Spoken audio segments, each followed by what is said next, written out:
Hey there. Um, I'm kind of amusing myself here because I got all excited going live and then I quit out of the browser. So I've had to restart it. So there we go. That is the um, the worst technical thing that happens tonight. Then that is great. So I wanted to jump on Facebook and do this Facebook Live for a couple of reasons. One, um, I have been told, to do videos and should get on Facebook, do the lives, da, da, da, da. And then every time I've gone to do one, I just freeze up and get that stage fright. And so I thought this time around, I'm actually going to tell people that it's happening. And then that way I will be accountable for it and I can show up, and any excuse that I find about, oh, my hair's not looking great, or, I'm not feeling that confident, that can all just be pushed aside a little bit because like I said, I'm accountable for it because I've advertised it. So this is kind of partly as like my first Facebook Live. So let's go with it and have a play. Hi, Donna. Nice to see you. So I wanted to have a little quick chat tonight about clarity and confidence. So these are two things that pop up a lot when people do one of my workshops or they contact me for coaching, and they are always things like, I don't know what I want to do and I feel really confused and unsure and I don't know where to start. And that's really, really hard when you're feeling stuck and lost about where you are and you don't know where you want to go. You just feel like you're on this treadmill and that you're running and running and running and you're not getting anywhere, but you're still feeling really upset and sick and uncomfortable with it. So getting clear on what you want to do is probably the first thing that you need to do. And then, but once you're clear, it doesn't always mean that you have the confidence to actually go forth and do it. Because it's just you want to do something, and it's the other to actually take that step and go forward and make it happen. Like I said right at the start, like I've been wanting to do a Facebook Live for a while, but I've always found an excuse and a reason not to do one. And so yeah, I've been experiencing that sort of lack of confidence a little bit this afternoon about this whole process tonight. So it does feel very fresh for me right now. And so I might even share some of the things that I did this afternoon to help me get through it and to get me in front of you right now. So to go and start with clarity, with things that you want to do. I just know from my own story, before I discovered life coaching and decided that this is the path that I was going to take, I worked in publishing. And so there was a time like I thought that was my dream and that's what I wanted to do. But then when it got to this moment of, oh, I don't want to do this anymore and it's not making me happy and I'm feeling sick and stressed and depressed and all those terrible things, the worst thing for me was not knowing what I wanted to do next. And you just have this really sick moment inside in your stomach because it's kind of like, is this all there is? And if I don't know what to do next, then I'm just going to be here forever. So things that I found were really useful for me back then it sounds quite simple, but exercise was something that actually helped me get clear, because when you move your body, you're moving your mind and you're moving your mood as well. And so it's getting yourself out of those thoughts of, is this all there is? And it's starting to create those thought patterns that actually start to move. So If you're feeling a little bit stuck about anything, it can be a big life decision or it can be, a small one. Moving your body is really, really helpful because it gets you out and it gets you out of the environment that you're in. So perhaps you've got something at work as well that a project that you're working on and you can't quite come to a decision or think up a really great line for a campaign or something like that, like actually going out and having a walk around the block. Is a really good way to actually help you get things moving. And so once you're kind of getting your body moving around a little bit, you might find that things will drop in out of the blue, but often, they might not. And we might not know what we want, but we can also know what we don't want. Which is something that, is really, really powerful, knowing what you don't want, because that, in a sense, is a bit of clarity as well, because the type of environment that you don't want to work in, the type of relationship you don't want to have. So one great thing that I found to get clear is to actually write down what I don't like about the situation and what's making me unhappy and what I don't like from it. So that can really, really help you see on a page everything that is bringing you down about something. And then when a situation or an opportunity comes along, you can actually check that against things that you don't want and be like, oh, okay, but this actually ticks 5 things on my don't want list, so it's not the right choice for me. So that's something that can help you then.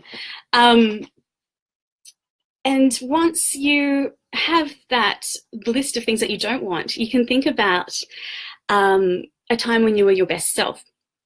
So this will go back in time. You can go back to even childhood or when you were a teenager, to somewhere that you were really, really happy and you felt really, really good. And, it could be playing in a sporty team. It could be a dance hobby that you had. It could be, a class at school that you really, really loved. Perhaps there was a job or a time in your life where you just felt like, this is it. This is amazing. I've got this. I've got life. So think about that time of when you felt really good and just write down all the details. When was it? What were you doing? Who were you with? How did you feel and why? And you can start to actually piece things together. So there was a client that I was working with and he was wanting to find a new job, but wasn't quite sure in what area, and he didn't really have an idea. Like I said, he knew what he didn't want because that's what he had at the time. So he went back and looked at his best self, and it was playing in a basketball team and coaching basketball as well as a teenager. And he really liked teamwork and helping people and coaching them and working together for a combined goal. So then we started to look at together, well, what occupations will help you tick off all of those things, like working together in a team, mentoring people, helping others, giving something back to the community, because it was a community basketball team that he was on. And every time that he investigated a different career, it was like, okay, you like it, but does it fit all of these things? And eventually he decided that he wanted to become a firefighter, because when he was looking at the career path, it's very big on teamwork. And it's helping the community, and there's the opportunity to mentor people, and it just started to tick off all the things that created his best self. So that was something that really, really worked for him. And it can be this feeling that you can always think that, oh, I need to do something to better myself. But sometimes when you look at the past, to a situation that might not relate to a career, like this was a hobby as a teenager, but yet it helped him, guide him into a career, it can be really, really useful. So those are some big things that might help you when you're making some big life decisions. And so career is always one big thing that you might I find that people talk about, because work is a really, really big part of our lives. And we are really lucky that we have so many choices about what we do and where we go in life these days. But having those choices can also be a double-edged sword, because you can be wondering about whether what you're choosing is the right thing for you to do, or whether you should be going off and doing one of the 5 other things that are on offer to you. I noticed that it's like that Facebook event thing, different events on for one night, and you just put interested in all of them, and then on the night you decide what you feel like doing the best. And so life can be like that, but sometimes when we're making bigger life decisions, it can actually just feel really hard to finalize which thing that we're going to go for. So when you have that list of things that you want to do in front of you, so whether it is travel, whether it is start a family, maybe you want to move interstate, or even just like change careers, like we've been talking about, it's always really helpful, I find, to write down each of the scenarios and then ask yourself why. And keep asking yourself why at least 10 times. So go, oh, why do I want to travel? And you might find, oh, because I want to have adventures. Why? And it's a really good exercise that you can do with a friend as well. You can ask each other why, because the deeper you dive into it and the more you go, the more you actually get to the heart of the matter. So sometimes you might hit a roadblock and be like, well, I can't think of anything else. And actually, now that I've thought about all of the whys, I don't really want to do that thing. And other times you can be like, aha, that's exactly the reason why I want to do it. And that's why it means so much to me. So keep asking yourself why. So what have we covered here? We've got write about what you don't want. Think about a time when you were your best self and what were you doing, and ask yourself why. And also at the top of that, it was just to move your body as well. Because like I said, when you move your body, you move your mind and you move your mood. So those are some tips that I've got for creating clarity when you're trying to make a decision about something in your life about what to do. And then, as I said, we're moving on to confidence. And,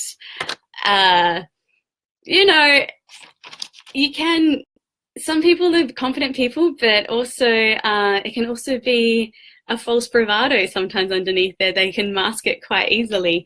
Or you can be confident in one situation, but not in another. And so there's 2 different types of confidence that we can have. It's like being confident in social situations and doing all of that. But what I want to speak about today is being confident in following through on your decisions. And it can be quite challenging, especially when you're making these big life decisions that actually mean a lot to you. And a lot of that does come from this feeling inside of, oh my goodness, maybe I won't be able to achieve this, or maybe it's going to all fall apart, or maybe people will laugh at me, and or maybe I'll just be so damn successful that I won't know what to do with myself, because what next if I get everything that I've ever dreamed of? That's a very big thing that actually holds people back. It's the fear of success, not always the fear of failure. So there's a few things, like you can, like tapping is probably one go-to, and tapping was something that I did this afternoon when I was feeling a little uncomfortable about jumping on live. And so the idea is that you tap on different points on your body while you're saying the negative statement. So the way that it works is that it actually is meant to rewire your brain. And so at the end of every negative statement that you say, I deeply and completely love myself. So I thought we could jump on and do some tapping right now. So just follow me. And this is a really basic script. There are some more detailed scripts around. There are a lot of people on YouTube who do tapping. Brad Yates is my favorite. If you ever need a boost for anything, he's got a video to cover you, no matter what you're worried about. So we just start by, they call this the karate chop side. So we just give that a little tap and say, even though I don't feel confident, I deeply and completely love and accept myself. And then we go to between the brows. Even though this feels scary, I deeply and completely love and accept myself. The side of the eye. Even though this feels overwhelming, I deeply and completely love and accept myself. Even though I'm afraid I'll make a fool of myself, I deeply and completely love and accept myself. Then the upper lip. Even though I'm afraid others will judge me, I deeply and completely love and accept myself. And your chin. Even though I feel I will fail, I deeply and completely love and accept myself.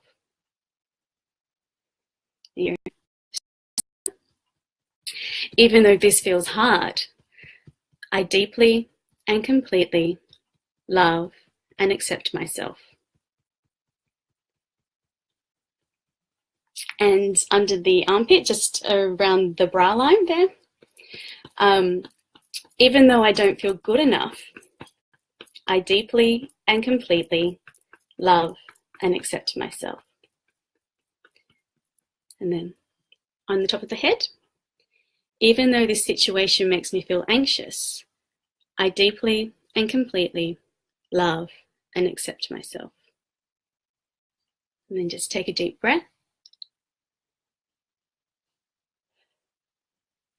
And so you can repeat that cycle of tapping however many times that you want to, for whatever situation you want to. And I feel like I should have done that at the start of this, because I feel a little bit calmer right now after doing that tapping as well. So that tapping is something you can do for confidence, but it's something that you can do in all situations in your life as well.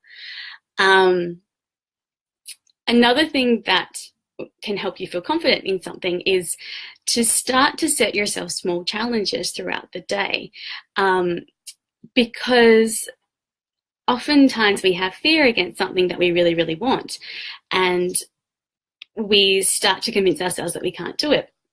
So if we set ourselves little small challenges that we think we can't do, that don't have as big a weight as this big situation, then we start to train ourselves that yes, we do have the confidence in it. So perhaps you feel uncomfortable making conversation with a stranger. So you could just start out simple by going to a coffee shop and talking to the person working at the coffee shop and making small talk with them. And that's really good for a couple of reasons. Like, one, they're paid to be there, so they will listen to you and be polite. But it also gives you that experience of starting a conversation in a different way. So you can practice, like, every day when you go to get your coffee, have a new way of starting a conversation. Perhaps you want confidence in your exercise ability. And of course, if you are feeling really unfit, you're not going to be able to go for a 5-kilometer jog straight away. And so you will start to feel a little bit flat and a little bit, overwhelmed in terms of your exercise. And so again, it's about starting small. So it's about starting small with walking and building things up, maybe walking a little bit further after a few walks, starting to jog a little bit in between the walks, and building up and up and up and up. And that can actually help you build up that confidence to run the 5 kilometers. So, and then once you have that under your belt, you can start to feel stronger and feel like you can actually go ahead and achieve a lot of other things. So one of my biggest things was a few years back, I rode through Vietnam, and there was this big 30-kilometer hill climb towards the end of the ride, which was huge. And I rode up this hill. It took a while. It was really, really tough. But every time I'm feeling like things are a little bit hard, I remind myself of this time that I actually rode up the hill. And, you know, I remind myself of that when I, like, a lot actually. And even with things that don't actually relate to exercise, it's just knowing that I had that strength and that capacity to actually do it and to do something that I'd set my mind on. And so that reminds me and helps me in other times in my life. Another way to build a bit of confidence in yourself is to keep an appreciation journal. So a lot of people talk about gratitude journals, and gratitude journals I do find are great and quite useful. But one thing that I kind of like to add to mine is I'll write down 3 things that I am grateful for and 3 things that I appreciate about myself. So whether it's something that I felt like I did really well that day, or something that I'm proud of myself, or something that I just like about myself. And you start to really notice how you're put together and what makes you you and all the qualities that are really great. And so that's something that can actually build up your confidence. And finally, the last one I have down here is there's a way, like, you can turn your nerves into excitement. So nervous energy and excited energy, it's just energy. And, you know, when you feel nervous, you're going to trip over, you're going to say the wrong thing, and you're just going to feel like nothing is flowing. But when you turn that into an excited energy, it lifts you up a little bit more. So you can always affirm, I'm really excited about this job interview. I am really excited about going on this holiday. Perhaps you're a nervous flyer. I'm really excited about being able to sit on a plane and have people bring me food and watch movies. And so it's about drawing in that energy into your core and affirming that I am so excited about this as well. So that if you're getting nervous about doing a presentation at work or something like that, start to turn those nerves into excitement. I feel like I have gotten to the end of my list of things that I wanted to chat about. There is one other thing that I'm excited to announce today, and that's I have launched my online course. It's called Your Bespoke Life, and the tagline is Design a Life That Fits You. So bespoke is something that is used in tailoring terms of creating something unique that actually fits a person fully. So I have these workshops that I have been running to help people actually build their, sorry, something just popped up there.